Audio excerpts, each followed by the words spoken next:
Buenas noches a todos los televidentes, a todos los participantes, a todas las personas que están conectadas en este momento a través de la página de Facebook de la Corte Superior de Justicia de la Selva Central, Justicia Más Humana. Le damos la bienvenida a todos y cada uno de ustedes a una edición más de su programa Conversando sobre tus derechos, el mismo que es organizado por el Juzgado Penal Unipersonal de Oxapampa, que lidera el doctor Rogelio Serafín Sea Pantigoso y su equipo de trabajo.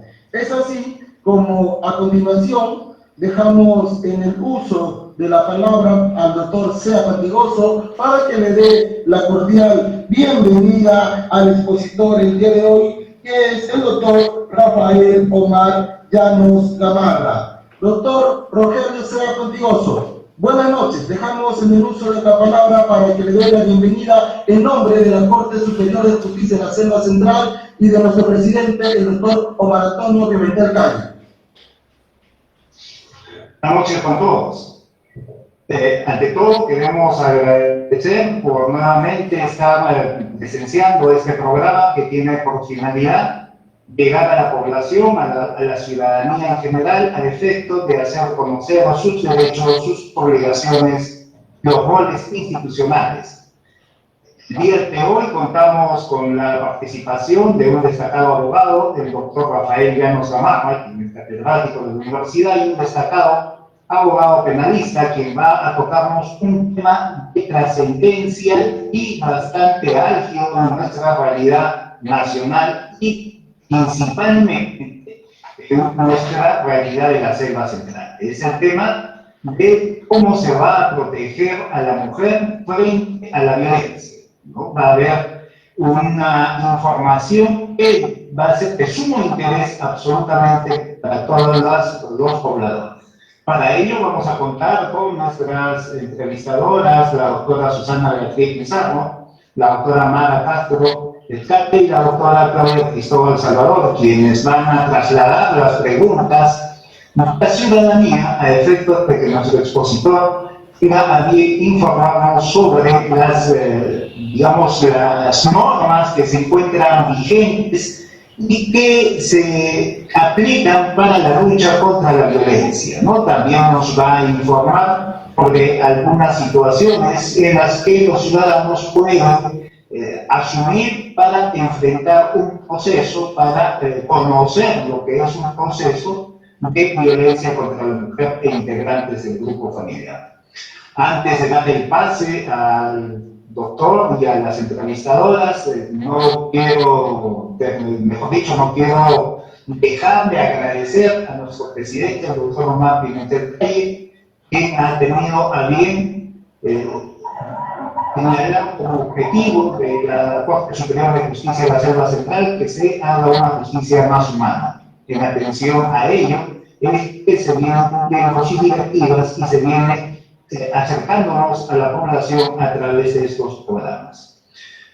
Bueno, con ello, para no quitarles mucho tiempo, vamos a dar el pase a la doctora Susana para que pueda empezar con la entrevista. Buenas noches. Buenas noches, doctor. Si bien es cierto, hoy vamos a tratar un tema muy trascendental y muy importante, ¿no? Hoy en día que vemos que la violencia ha proliferado, y más aún con esta pandemia, por lo que vamos a tratar el tema de cómo te protege el Estado si eres víctima de violencia. ¿Cómo se entiende cómo se entiende la violencia en su condición de tal? Cuando la violencia es utilizada para someter a tu víctima, para tener un dominio, o aquella violencia que es utilizada para obtener una finalidad, como en el caso de un robo, ¿no? Pero hay otro tipo de violencia en la que una persona, digamos, tu pareja, quiere someter a la otra persona bajo la violencia. Entonces, doctor, ¿no podría decir qué tipo de violencia protege el artículo 122b? ¿En qué se diferencia una violencia común a una violencia a la mujer? Muchísimas gracias por la pregunta, señorita Susan. Antes de todo, quiero agradecer al señor presidente Omar Pimentel Calle, presidente de la Corte Superior de Justicia de la Selva Central, así como también al señor juez Rogelio Estrella Cantiboso, juez del juzgado de juzgamiento de Oxapampa, quienes han tenido el bien de poder convocarme para poder compartir estos temas importantes. Muy agradecido, por su intermedio, doctor Rogelio, a llegar mi agradecimiento a nuestro señor presidente. Y bueno, de inmediato la colectividad está muy pendiente justamente de estos temas de violencia que no solamente se presenta en nuestra selva central, sino también de pronto en varios lugares del Perú. La incidencia de la violencia contra la mujer es muy notoria, sí, en esta parte central del país. Habíamos indicado y señalado que existe obviamente una violencia que puede ser caracterizada en atención básicamente a los sujetos quienes pueden ocasionar este tipo de atentado, ¿no?, contra la mujer. Lo importante aquí de pronto es conceptualizar un poco, ¿no?, qué podemos entender nosotros por violencia contra las mujeres. Entonces, en un término sencillo podemos indicar a todos nuestros oyentes, a todos nuestros televidentes también por el Facebook, que la violencia contra la mujer es un acto prácticamente sexista, ¿no?, que produce cualquier tipo de daño, ya sea un daño físico, un daño psicológico o emocional. También esto se puede ver traducido a través de un maltrato, ya sea verbal o físico. Yéndonos al centro de la pregunta, ¿no?, que nos estás indicando básicamente a qué se refiere o quiénes pueden ser parte de este tipo de delitos, debemos de separar, ¿no?, a los sujetos que son actores de este tema. El día de hoy justamente ha salido, ¿no?, un acuerdo de jueces en la que básicamente se identifica que quienes deben estar comprendidos básicamente dentro de este delito de violencia contra las mujeres son aquellos que se encuentran dentro de un contexto o tienen básicamente el tema de la unión familiar. Cualquier otro contexto que se produzca también, por ejemplo, dentro de este acuerdo que se dio, se indica también, por ejemplo, de que cualquier otra discusión que no tenga ese nexo causal de ser un pariente, un miembro de la familia o una suerte de población vulnerable dentro de ese espacio, no podría de pronto llevarse a esta ley especial, por cuanto obviamente se requiere que sea un integrante de la familia, separando a los demás básicamente para otro tipo de delitos que se podría convertir en faltas, daños, lesiones, que obviamente pues, se puede dar en el día a día, ¿no?, básicamente de la falta de entendimiento y comunicación que existe obviamente pues, en nuestra sociedad.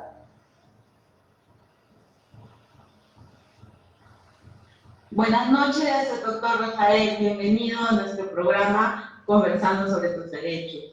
Buenas noches, Marita. Gusto verte. Igual manera.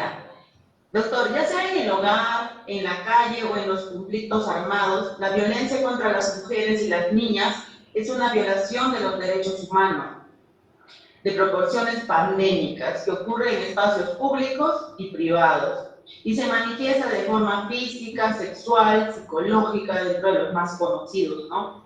Es mayormente por un compañero sentimental, el cónyuge o la pareja actual o anterior, la que causa daño físico, sexual o psicológico. Esta forma de violencia es una de las más habituales sufrida por las mujeres a nivel mundial. ¿Qué otros tipos de violencia existen, doctor?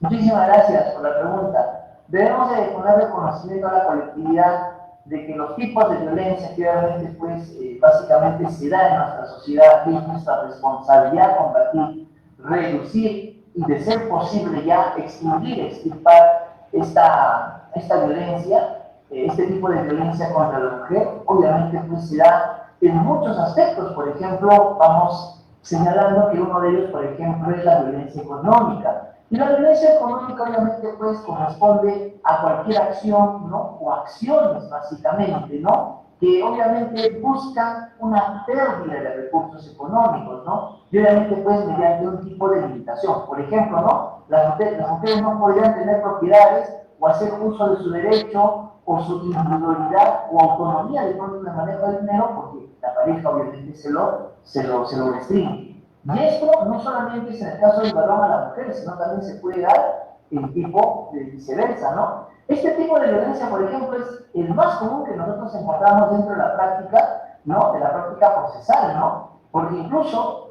también tenemos estadísticas, incluso del propio ministerio, ¿no? De la mujer y poblaciones vulnerables, que existen en países, ¿no? Incluso desarrollados, un alto índice, ¿no? De este tipo de violencia que genera una limitación a la mujer. También existe la famosa violencia laboral, ¿no? Y esto pues se presenta en múltiples también países, ¿no? Finalmente pues esto pues dificulta bastante, ¿no? Que las mujeres puedan acceder a puestos de trabajo, lo que ya básicamente se presenta como un tema de discriminación, ¿no? Y esa es una realidad que obviamente con la que todos tenemos que luchar, porque aparentemente porque es mujer, obviamente pues no tiene la misma capacidad, no tiene la misma respuesta, ¿no? Frente a una circunstancia que se pueda dar para tener una labor y desenvolverse constitucionalmente dentro del derecho laboral. También existe una violencia dentro de todo el abanico de violencias que nosotros encontramos, es básicamente la violencia institucional, ¿no? Y la violencia institucional, por ejemplo, es aquella mediante la cual los funcionarios, autoridades, ¿no? Dificultan, retrasan, impiden, ¿no? El acceso de la mujer a la vida pública, ¿no? Incluso a la elección de ciertas políticas, incluso a la posibilidad, ¿no? De que ciertas personas puedan exagerar, obviamente, pues sus derechos, ¿no? Sin embargo, obviamente, ya existe la famosa cuota de género, ¿no? Ahora que estamos en época electoral, existe la cuota de género y mínimamente se tiene que llevar, pues, a una dama al poder, pero sabemos que en otros lugares, en otros sitios no se da. Un tema también, una característica que nosotros encontramos dentro de este abanico de responsabilidades o de tipo de violencia que hay, es la violencia psicológica. Y la violencia psicológica se puede dar en cualquier contexto, en la casa, ¿no? Con la pareja, con la familia, y suelen ser básicamente estos tres los más comunes, y obviamente consiste básicamente en que esta acción pueda desagradar, pueda disminuir emotivamente, emocionalmente a una persona, y esto genera un daño emocional, ¿no? Y obviamente pues este daño emocional, incluso dependiendo del grado, de la intensidad a través de la cual esta persona puede ser agredida verbalmente, psicológicamente, disminuyéndola en su autoestima, obviamente pues puede generar pues hasta daños graves que pueden ser incluso irreparables. Y la clásica, por ejemplo, que encontramos es la violencia física. Y esta violencia física obviamente puede ser provocada, ¿no? Y la condición de la violencia física, por ejemplo, es que se genere un daño o sufrimiento físico. Y obviamente pues te tiene que agredir, obviamente te tiene que disminuir físicamente. Tiene que generar hematomas, heridas, quemaduras, un simple empujón.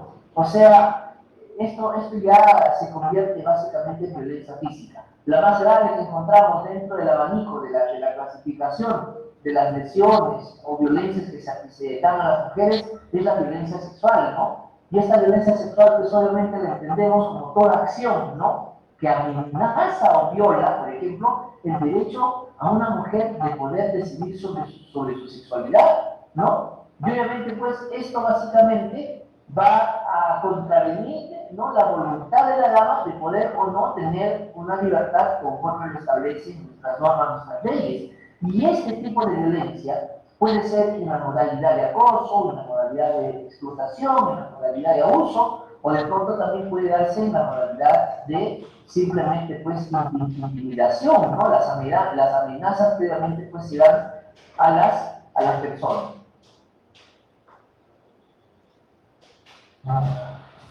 Bien, doctor, muy buenas noches y darle la bienvenida y el saludo cordial del juzgado unipersonal.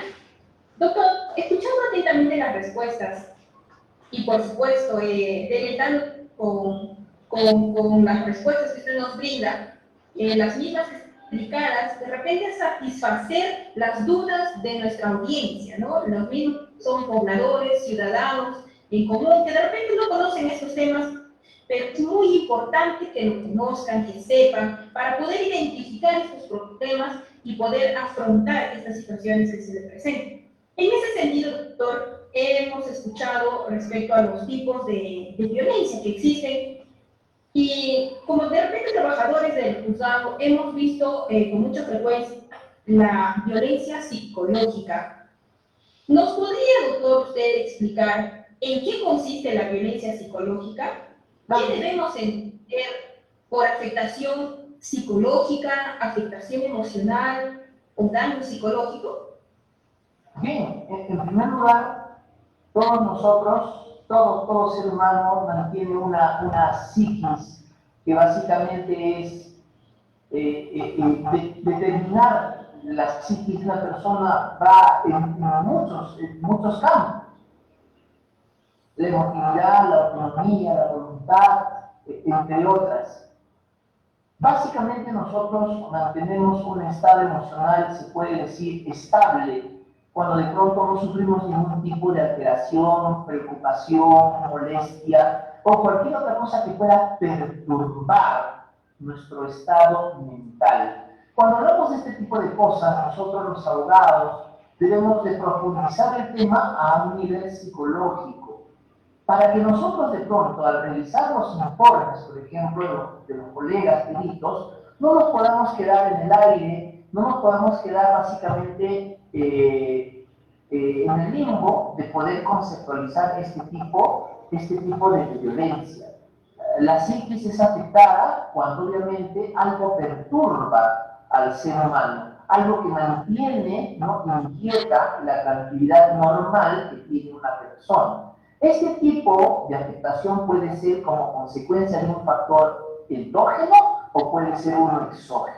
La propia preocupación, por ejemplo, hace que nosotros ya no mantengamos un estado mental normal, porque algo nos preocupa, algo queremos saber qué va a pasar, ¿no? Pero eso es de pronto un tema de emotividad normal que todos podemos tener. Se nos vence los pagos, se viene el fin de mes, estamos en pandemia, no hay trabajo, es una preocupación normal que cualquier persona en un estado emotivo normal puede soportar, porque esto normalmente es una preocupación emotiva. Pero ya cuando tenemos factores externos, ¿no?, que se convierten en factores que tienen una suerte de reincidencia y constante, hace que nuestros hábitos, nuestras conductas, ¿no?, empiecen a alterarse y empiecen obviamente a generar una disminución en cualquiera de las capacidades que cualquier ser humano tiene. Una capacidad de concentración, una capacidad de elaborar, una capacidad de enfocarse, por ejemplo, cuando estamos desarrollando algo. La psicología claramente nos dice, ¿no?, que el estado emocional es el primer factor para que una persona pueda enfermar de cualquier dolencia física. O sea, normalmente, cuando nosotros tenemos este tipo de afectación, suele aterrizar esta afectación en cualquiera de nuestros órganos que obviamente derivan, por ejemplo, en la famosa, ¿no?, gastritis emotiva, por ejemplo, ¿no?, del trabajo, de la atención. Todos hemos pasado esto cuando hemos estado, pues, siguiendo horarios, correteando por aquí y por allá. Estrictamente en el campo legal, hay un problema importante que se tiene que encontrar, dice, un daño psíquico, es decir, hay un tema de alteración psicológica y por otro lado nos dicen que se puede dar un daño psíquico. El nivel de ansiedad o el nivel de afectación que uno puede tener se refleja en el examen del psicólogo para determinar nuestro estado mental al momento o a la culminación de un hecho que habría obviamente, pues, alterado sus emociones. Por eso encontramos en las conclusiones, ¿no?, presenta un estado de ansiedad como consecuencia, ¿no?, del cuadro vivido. O sea, dice, sí, pues estoy alterado, no está preocupado, estoy nervioso. Pero ya cuando esta conducta va más allá, es muy fuerte y se trata de destruir, obviamente, la dignidad, la moral, en todo lo que es de la persona, se empieza a generar un daño psíquico. Entonces empieza a tener problemas de cansancio, problemas de sueño, de alimentación, de desinterés y mi productividad como persona y laboral empieza a bajar. Entonces siempre, por ejemplo, en el aspecto laboral se ha dicho que un trabajador va a trabajar bien si mantiene un clima laboral estupendo. Si el jefe viene renegando, Y tiene la cara, obviamente, de los 1000 diablos. Los demás captan esa sensación porque somos muy perceptivos y obviamente pues ni nos acercamos al despacho del juez, por ejemplo, ¿no? O del jefe. Pero si lo vemos obviamente positivo, lo vemos bastante importante, nos apertura la confianza y podemos obviamente dialogar. En el tema de violencia familiar hay un hecho muy importante. El día a día que tiene la probable víctima, ¿no? Frente al agresor, que todo el tiempo le anda, obviamente, llevando ideas, ¿no? Llevando ideas de que no puede, de que es una tal, de que es una cual, lo mismo para el varón. Y esto, pues, en nuestro subconsciente psicológico, lo empezamos no solamente a recibir, sino lo empezamos a sentir, ¿no? Lo empezamos como que dice, sí, pues, de repente yo soy así, soy así, y ¡pum! Tengo una caída. Entonces, el daño psicológico básicamente es esa afectación al estado mental que tiene una persona y de ser constante y fuerte este tipo de amenaza, este tipo de daño, vamos a recaer en un daño psíquico que nos puede llevar obviamente pues, a un tratamiento psiquiátrico y no a una sesión psicológica. Ok, doctor. Qué importante es saber todo esto sobre la violencia. Si bien es cierto, nosotros somos un nexo que transmitimos todas las dudas de los ciudadanos a pie y también hemos escuchado muy atentamente de que existen varios tipos de violencia, como usted los ha explicado, la violencia sexual, la física, la psicológica, la laboral, inclusive la institucional. Entonces, doctor, si una mujer es agredida en cualquiera de estas modalidades que usted ha señalado, ¿cómo es que el Estado la protege de forma inmediata frente a este tipo de violencia? ¿Qué medidas otorga? Tenemos que partir en señalar de que, en primer lugar, cuando hablamos de la familia, cuando hablamos del seno familiar constituido, o de pronto por constituirse, donde hay una imagen de un esposo, de un padre, de una mujer, madre, de un hijo, nos encontramos frente al tema de la familia. Y la primera protección o concepto constitucional que nosotros encontramos es que la familia es la célula básica de la sociedad. Y sin esta unión familiar, obviamente, no hay comunión o de pronto no progresa como lo establece la Constitución, el Estado inmediatamente interviene. Más aún, si existe dentro de esta comunidad familiar problemas que obviamente pues, pueden romper con lo que protege el Estado, y es básicamente la unión familiar. ¿Cómo protege el Estado cuando nosotros empezamos a discutir, obviamente, pues en casa? ¿Por qué hay problemas? Nos preguntamos. ¿Por qué existe un poder judicial? ¿Por qué existe una fiscalía? ¿Por qué existe una institución de la policía? Porque básicamente nosotros, los ciudadanos de a pie, no sabemos dialogar, no sabemos consensuar, no sabemos sentarnos a la mesa, ¿no? Y obviamente cuando hay problemas, cuando hay hijos, poner por sobre todos nuestros intereses particulares y personales, apuntar al bienestar del menor, quien es el testigo presencial de todos estos impulsos, agresiones que se pueden dar tanto verbales como físicos. El Estado, básicamente, en todo este tiempo ha dado muchas variaciones, incluso la ley de violencia familiar, que empezó con la violencia familiar, luego empezó con el tema del feminicidio, la protección a los ancianos, a los niños, y claramente pues el Estado ha puesto instituciones que son vitales y que la colectividad debe de saber de que cada institución es responsable de una determinada actividad. No basta que a mí me lea a alguien, ¿no? Y vaya con mi letrero, ¿no? Y me ponga en la puerta, por ejemplo, del Poder Judicial, gritando y clamando justicia, por ejemplo, cuando lamentablemente desaparecieron a una mujer en un contexto de violencia familiar.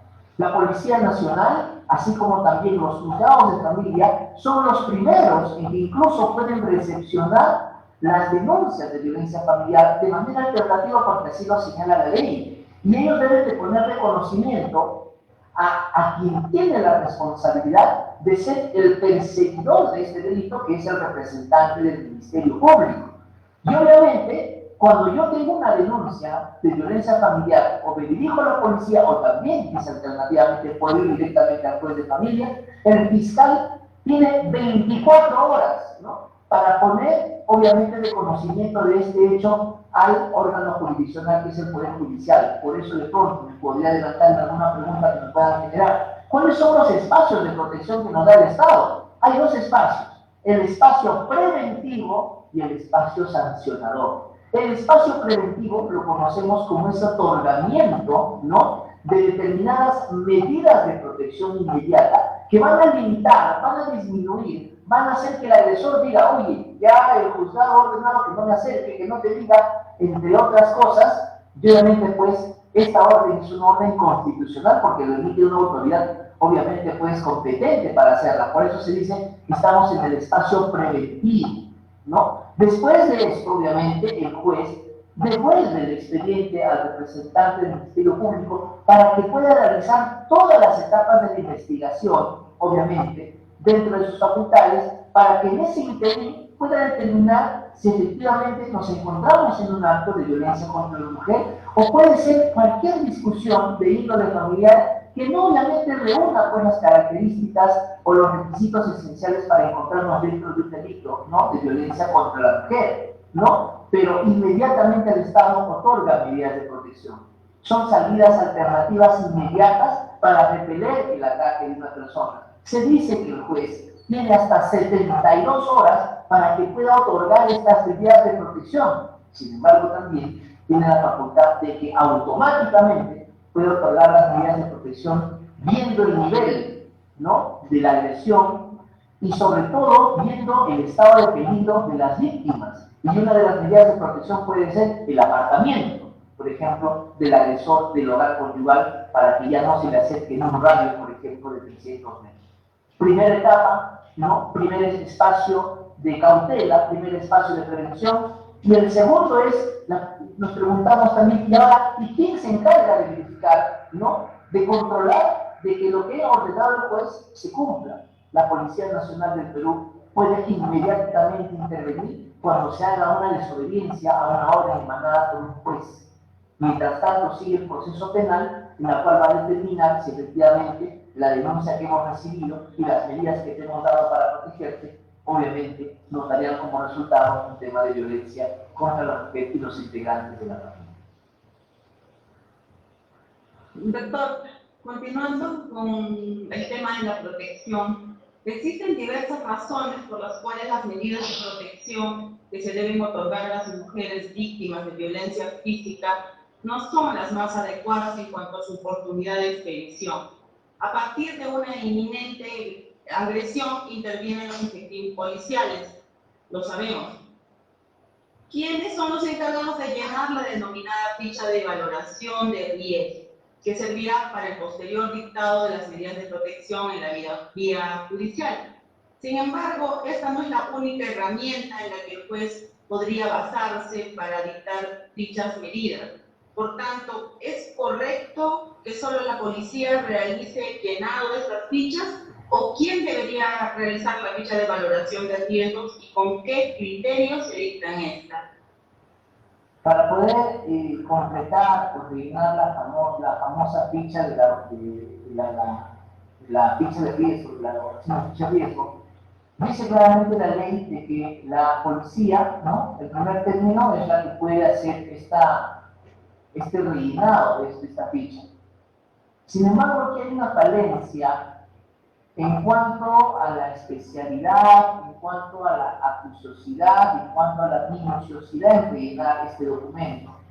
Porque nos podemos encontrar en un escenario que efectivamente nos encontramos dentro de todos los alcances de la violencia contra la mujer, como también nos podemos encontrar en un escenario, ¿no?, que nos encontramos frente a una denuncia tendenciosa. Entonces, ya ha habido múltiples discusiones en que los que tienen que hacer el famoso rellenado de la ficha de valoración de riesgo debería ser una persona capacitada. Y obviamente esta ficha de valoración debería tener incluso una preevaluación de un profesional de la salud mental. Porque hoy, obviamente, todas las personas, ¿no?, y hemos tenido la oportunidad de revisar esto también en los juzgados, que casualmente todas las personas que vienen por violencia familiar tienen todos los mismos índices que la señora que denunció ayer y antes de ayer y otras fechas. O sea, ninguna tiene cierta determinada variación en cuanto a la afectación que se le hizo. Todas son de alto riesgo, ¿no?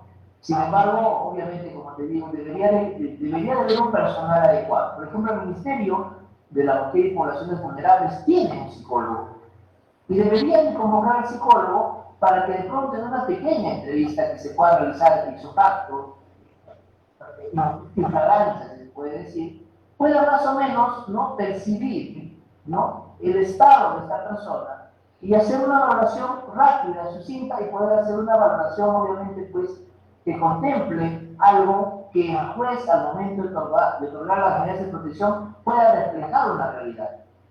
Pero en la práctica, lamentablemente, si hacemos ustedes que están en el juzgado, revisen todas las fichas de valoración de riesgo, son copia fiel de lo que le pasa a todas las personas. Ni un punto más ni un punto menos. Entonces, obviamente, esto también podría generar, ¿no?, el magistrado que otorgue unas medidas que de pronto no se podrían dar. Ojo, que también tenemos ya algunas situaciones que en nuestro país muchos jueces, ¿no?, de familia no han otorgado las medidas de protección porque han hecho una valoración de todos los documentos que se presentan y no amerita, obviamente, pues un tema de, obviamente, otorgar las famosas medidas de protección. Bien, doctor.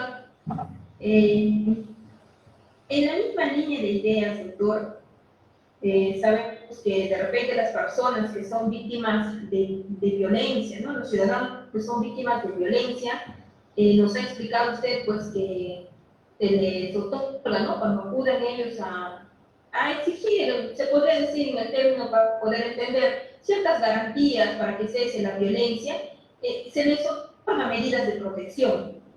La pregunta, doctor, es, ¿con ese otorgamiento de las medidas de protección se acaba el proceso? ¿O es que, claro, se acaba el proceso o hay otro proceso? ¿Nos podría explicar ese camino, doctor? Claro que sí.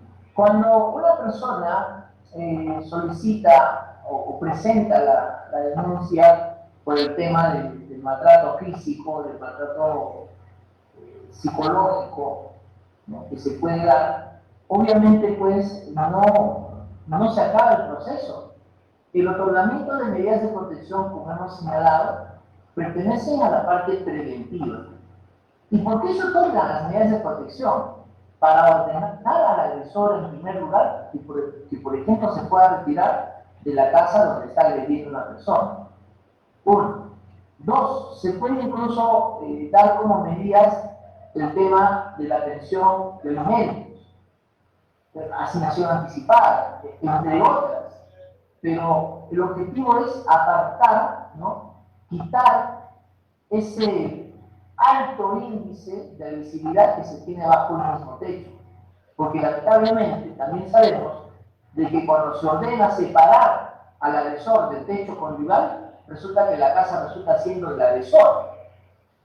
Entonces ahí el juez tiene que valorar y evaluar hasta qué punto puede ordenar esa circunstancia. Entonces, las medidas que se pueden otorgar o las medidas que se dan básicamente tienen ese fin preventivo. De ninguna manera se acaba el proceso, porque solamente te han dado provisionalmente unas medidas para que tu agresor no siga molestando. Cuando se te otorgan las medidas de protección, todo regresa nuevamente al proceso de investigación que lo hace el Ministerio Público. Y el Ministerio Público, teniendo los plazos de ley, porque nos encontramos en una investigación preliminar, preparatoria, puede llegar incluso al tema de la acusación directa. Porque en estos temas, obviamente, pues todo es fresco y pueden tomar la decisión. Y el agresor se puede someter o acoger de pronto hasta una terminación anticipada, porque el acuerdo plenario 9 de 2019 señala de que ni siquiera puede acogerse a un principio de oportunidad, sino de frente tiene que tener una sanción, ¿no?, y se objeta bastante el principio de oportunidad en el acuerdo plenario. Entonces, de ninguna manera se acaba el proceso. ¿De cuánto se puede acabar el proceso? Entre comillas, no procesalmente hablando, técnicamente, sino cuando las partes, ¿no?, el agresor convence meramente a la pareja de que estén bien, la vuelven a enamorar, le dice que vamos a estar juntos, qué sé yo, y cuando nuevamente el proceso sigue avanzando, la mujer quiere desistirse de esta pretensión. Sin embargo, también la colectividad debe de tener en cuenta que cuando ya se pone de conocimiento a la autoridad, no es suficiente el resistimiento, sino que el oficio del Ministerio Público, representando a la sociedad, puede continuar hasta el final. O sea, No basta que digas, no, ya no quiero que le hagan nada de ese cosas a mi pareja, porque el Ministerio Público del juicio puede continuar con su labor. Ok, doctor, quiero hacerle dos preguntas. La primera, respecto a la ficha de valoración de riesgo, ¿no? O a las medidas de protección en sí. ¿Qué otros criterios debe tomar en cuenta el juez para dictar estas medidas de protección, aparte de la ficha de valoración de riesgo? Y mi segunda pregunta, doctor, sería, usted nos habló de que la policía es quien vigila, quien controla estas medidas de protección. Pero, ¿qué pasa si la policía no informa al juzgado? Terrible.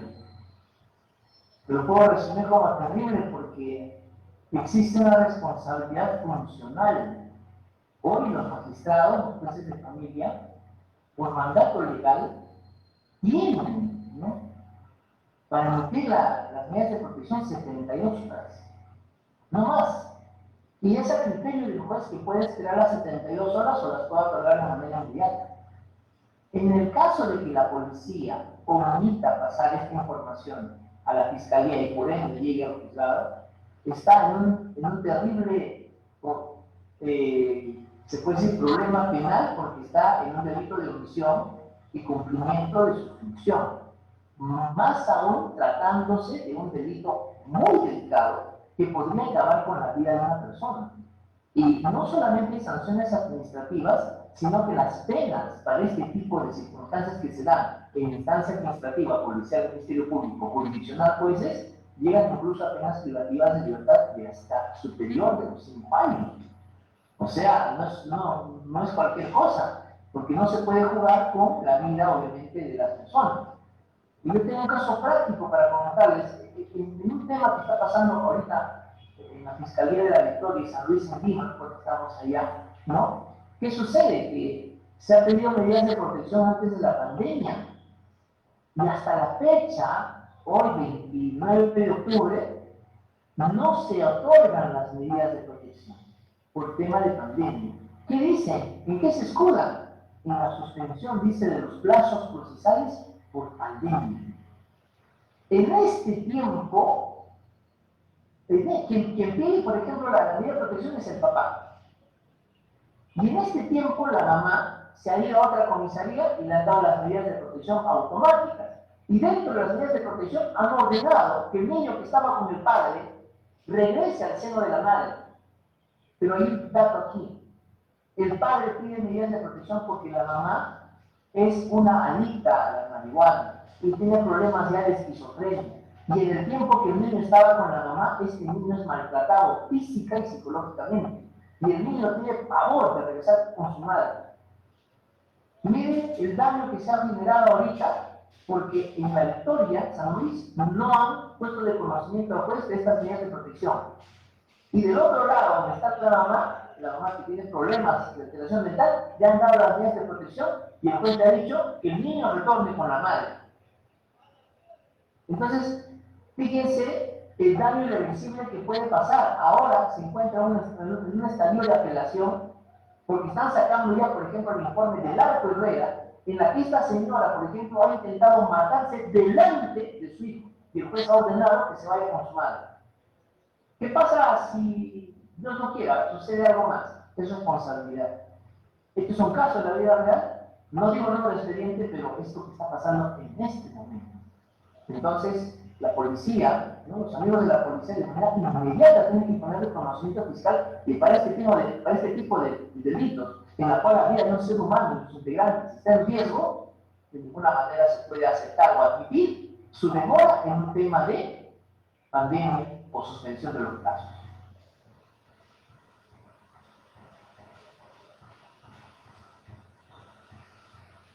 Doctor, cuando se desobedece o resiste a una medida de protección dictada en un proceso originado por hechos que configuran violencia contra las mujeres o en contra de integrantes del grupo familiar, por ejemplo, ¿qué ocurre si la agraviada no concurre a las terapias? ¿Cuáles serían las consecuencias legales para las personas que no cumplen con las medidas de protección? Si bien es cierto, después de que se hayan otorgado las medidas de protección, se dispone que tanto el agresor como la agredida se sometan a terapias, debemos de recordar cuál es el fin de esta terapia. El Estado busca hasta el último que de pronto esa familia se pueda reconstituir, porque hacen las terapias individuales y en el equipo multidisciplinario que hay en el Poder Judicial pueden lograr que de pronto reaccionen o recapaciten y nuevamente esta familia pueda salir adelante pese a los problemas que han tenido. Puede ser. Pero cuando ya hay una conducta de resistencia a que a mí no me pasa nada, yo estoy sano y por lo tanto no necesito de terapias, obviamente quien tiene la responsabilidad de controlar de que se haga y se cumpla este tipo de cosas, aparte de la víctima, es el Ministerio Público. Y debemos de recordar de que el Poder Judicial no puede actuar de oficio cuando una persona no se somete a las terapias, ni mucho menos cumple con las medidas de protección, sigue yendo a la casa, sigue molestando, sigue amenazando, sigue yendo al colegio del menor, te hace papelones en tu trabajo. Entonces, existe un principio que se llama el principio rogatorio. El juez no es adivino, no puede estar detrás, porque ya estamos en un nuevo modelo en el cual cada sujeto procesal y cada delito tiene una responsabilidad identificada e individualizada. Entonces el fiscal tiene que pedir al señor juez de que obviamente, ¿no? Es más, ni siquiera tiene que pedir al juez porque basta que se entere el representante del Ministerio Público de oficio, puede iniciar una investigación preliminar por el delito de desobediencia y resistencia a la autoridad. Y si efectivamente advierte de que no se ha cumplido con lo que ordenó el juez, ahí recién puede ya, ¿no?, formalizar la investigación, ponerle conocimiento al juez y llevar a este señor a una sentencia que obviamente pues corresponde a la desobediencia de una decisión judicial. No se trata de que no obedezca y no me pasa nada, sino que obviamente va a generar un problema más y puede terminar con una sentencia condenatoria. Por eso es importante que se haga esto. Y además de la sentencia, el tratamiento es importante porque va a ayudar a la persona a recapacitar, a recapitular su vida y sobre todo hacer de pronto hacer una culpa de lo que pasó y puede salir adelante. Han sido muchos los casos exitosos en los cuales parejas se han sometido a ese tratamiento psicológico que finalmente han terminado con final feliz, ¿no? Se han vuelto unir y siguen adelante y todo quedó simplemente para la historia. Pero cuando ya el tema es renuente, cuando el tema ya está fuera de toda conversación, de todo diálogo, obviamente hay que recurrir al jus puniendi estatal del Estado para que ponga orden, porque esa es la labor y la protección que da el Estado a este delito que obviamente pues hoy es un delito de violencia. Bien, doctor. Y en esta oportunidad me toca formular la última pregunta, pero no por ello menos importante. Doctor, sabemos pues, y hacemos de público conocimiento, que las instituciones encargadas de efectuar esta lucha contra la violencia son pues, ¿no?, Ministerio Público, Poder Judicial, hasta la Policía Nacional del Perú. En ese sentido, doctor, ¿qué otras instituciones se encargan de luchar contra la violencia? ¿Existen o las instituciones tienen algún tipo de legislación para que ellos también se conviertan en una especie de fiscalizadores o controladores de la lucha contra la violencia, que pues hoy por hoy parece manifestarse de forma muy grande, ¿no? Esa sería la pregunta, doctor. ¿De qué manera ayudan o colaboran otras instituciones aparte de las ya mencionadas? Muchísimas gracias, Claudia. Las entidades que son los responsables de velar porque no existe este tipo de desavenencias que se generan en el hogar, en primer lugar el Ministerio de la Mujer, poblaciones vulnerables, Defensoría del Pueblo, además de la Policía Nacional, de la Fiscalía y el Poder Judicial que tiene ya el Poder Punitivo, existen las organizaciones y agrupaciones. Por ejemplo, en Lima tenemos un grupo que se llama Manuel Ramos. Hay organizaciones civiles, ¿no?, que se han generado como consecuencia de pronto de una falta de política de cuidado a la mujer. Tenemos hogares de refugio, ¿no?, con ONGs, con capital extranjero que vienen un poco a borrar las lágrimas que se dan en este país, pero obviamente todas las autoridades están llamadas a poder proteger a la niña, al anciano, a la mujer que se encuentren dentro de un contexto de violencia familiar. En una región, la primera autoridad, que es el gobernador regional, debe de organizar los comités de defensa.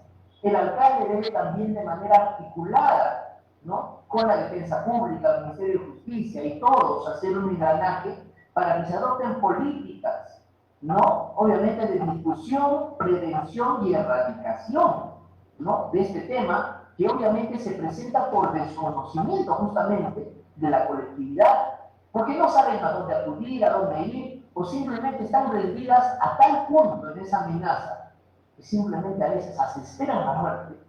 Simplemente pues se puedan dar este tipo de programas que todos nos ven, y se puedan enterar de que no están solos, no están desamparados. Nosotros también, los operadores de justicia, dentro de nuestra labor, tenemos la posibilidad de difundir los derechos. No es que es un tema del fiscal, es un tema del juez, no, yo soy especialista, no, tú eres tal, tú eres cual. No, todos podemos difundir a través de, obviamente, incluso en algunos lugares, las universidades, las facultades de Derecho, el colegio de abogados, el gremio de todos los juristas, por ejemplo, del Zapampa, pueden organizarse y dictar las famosas charlas, ¿no? Pero tampoco, obviamente, pues se quiere una actividad, ¿no?, que siempre nosotros hemos dicho, ¿no? La justicia no debe ser una justicia de escritorio, debe ser de campo. Llegar a los lugares, ¿no?, donde no pueden accesar las autoridades para ponerle conocimiento de esto. Nosotros, en primer término, los profesionales del derecho somos abogados porque representamos, ¿no?, esa palabra latina que se llama advocatus. ¿Y qué cosa es? Llevar la voz de los que no tienen voz. Al margen del nivel jurisdiccional o fiscal que me encuentre, tenemos que difundir en una sola mancuerna para que disminuya esta tasa de violencia que afecta bastante a nuestra población.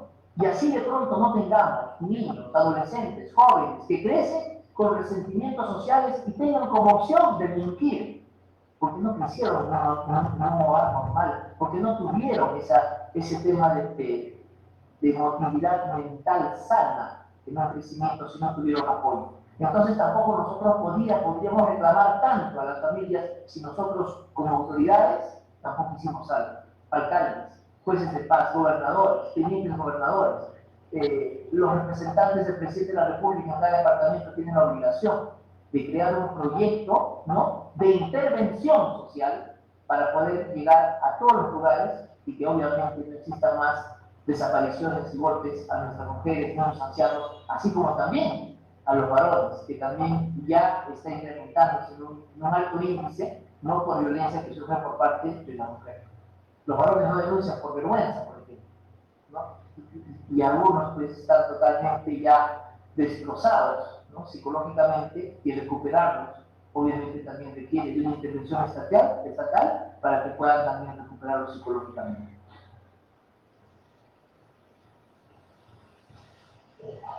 Muy bien. Doctor Rafael, muchísimas gracias por toda la información que el día de hoy nos ha brindado, y lo que usted ha señalado nos lleva a reflexionar bastante sobre este tema álgido, sobre lo que es la violencia, lo que usted acaba de señalar respecto a la violencia, por ejemplo, a las personas de la tercera edad. En nuestra sociedad se incrementa cada vez más, ¿no?, la violencia que se ejerce contra los ancianos de diferentes formas, principalmente la violencia física. No deja usted de tener razón de que también existe el tema de la violencia hacia el hombre. Efectivamente, esto se incrementa día a día porque estamos llegando a extremos en el tema del descontrol de las emociones. No hay un control emocional para relacionarnos unos a otros. El tema no solamente la violencia afecta a un género, sino afecta a la familia en su conjunto. Efectivamente, lo que usted nos ha señalado el día de hoy nos permite reflexionar, analizar, y tenemos algunas ideas, algunas bases para afrontar las situaciones que se presenten cuando exista una denuncia, por ejemplo, lo que usted ha señalado, que las mujeres pueden acudir a las comisarías, presentamos su denuncia, inmediatamente está comunicado a la fiscalía, al juzgado, que dictará las medidas de protección, pero está en la policía, en los fiscales, en los jueces, en todos los operadores de justicia hacer cumplir la ley. Porque si solamente vamos a tramitar como si fuera un papel más, no vamos a pensar que detrás de ese expediente hay un gran humano, entonces nosotros, los que trabajamos para el Estado, vamos a contribuir a que esta violencia crezca. Doctor, a nombre del presidente de la Corte Superior de la Selva Central, le agradecemos, le vamos a hacer llegar a través de los medios tecnológicos el certificado correspondiente, agradeciéndole por su participación el día de hoy, contribuyendo a la cultura jurídica, contribuyendo a que el ciudadano conozca sobre sus derechos, sobre sus obligaciones y principalmente los procedimientos que se tienen que seguir frente a determinadas circunstancias que a veces son generadas por un conflicto de emociones, con un descontrol de los mismos. Nos despedimos agradeciendo a todos y invitándolos para el siguiente jueves, que vamos a continuar con este tema de la violencia familiar. Al siguiente jueves tenemos como invitada a la doctora Miriam Bernardo Ramírez, que es jueza del Juzgado de Violencia Familiar de la Corte Superior de Lima Este, que nos va a tocar sobre la ley de protección de la familia y la lucha contra la violencia. Un tema importante también para que los ciudadanos conozcan sobre sus obligaciones al interior de la familia, y solamente como un tema de comentario, pero a lo que se viene, muchos ciudadanos piensan, cuando están en el interior de su familia, tienen toda la autoridad absoluta para hacer y deshacer, ¿no? Es decir, que a veces escuchamos decir, son mis hijos y yo hago con ellos lo que a mí me da la gana, es mi esposa y yo tengo todos los poderes habidos y por haber. Eso es totalmente falso. Tenemos obligaciones de padres, de esposos, de hermanos, de hijos, que están asignados y esas obligaciones tienen que cumplirse para que podamos tener una convivencia pacífica, para que no estemos entrando bajo una cultura de violencia. Todos esos temas nos va a tratar la doctora, que es jueza en familia, y vamos a tener el bien de enterarnos sobre nuestras obligaciones y derechos como padres, hijos, hermanos y como miembros de un entorno familiar. Muy buenas noches a todos y nos esperamos al siguiente jueves. Gracias. Muchísimas gracias. Hasta la próxima. Gracias. Gracias. Muy amable. Gracias.